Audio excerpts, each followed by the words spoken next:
नवरात्रि की दूसरी देवी ब्रह्मचारिणी की पावन कथा।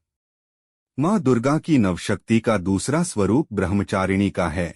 यहाँ ब्रह्मा का अर्थ तपस्या से है।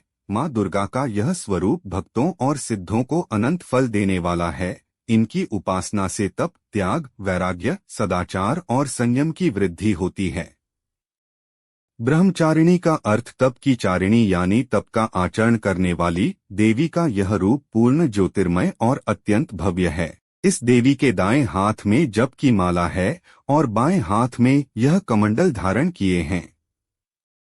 पूर्वजन्म में इस देवी ने हिमालय के घर पुत्री रूप में जन्म लिया था और नारद जी के उपदेश से भगवान शंकर को पति रूप में प्राप्त करने के लिए घोर तपस्या की थी।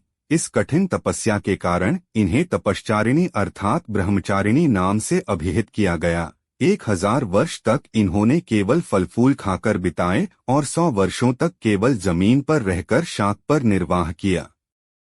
कुछ दिनों तक कठिन उपवास रखे और खुले आकाश के नीचे वर्षा और धूप के घोर कष्ट सहे। 3000 वर्षों तक टूटे हुए बिल्व पत्र खाए और भगवान शंकर की आराधना करती रहीं। इसके बाद तो उन्होंने सूखे बिल्व पत्र खाना भी छोड़ दिए।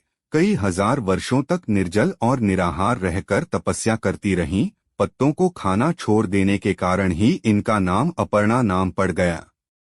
कठिन तपस्या के कारण देवी का शरीर एकदम क्षीण हो गया। देवता, ऋषि, सिद्धगण, मुनि सभी ने ब्रह्मचारिणी की तपस्या को अभूतपूर्व पुण्यकृत्य बताया, सराहना की और कहा, हे देवी, आज तक किसी ने इस तरह की कठोर तपस्या नहीं की। यह तुम्ही से ही संभव थी। तुम्हारी मनोकामना परिपूर्ण होगी और भगवान चंद्रमौली शिवजी तुम्हें पति रूप में प्राप्त होंगे।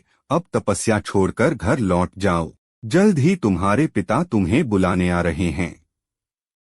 इस देवी की कथा का सार यह है कि जीवन के कठिन संघर्षों में भी मन विचलित नहीं होना चाहिए। माँ ब्रह्मचारिणी देवी की कृपा से सर्व सिद्धि प्राप्त होती है। दुर्गा पूजा के दूसरे दिन देवी के इसी स्वरूप की उपासना की जाती है।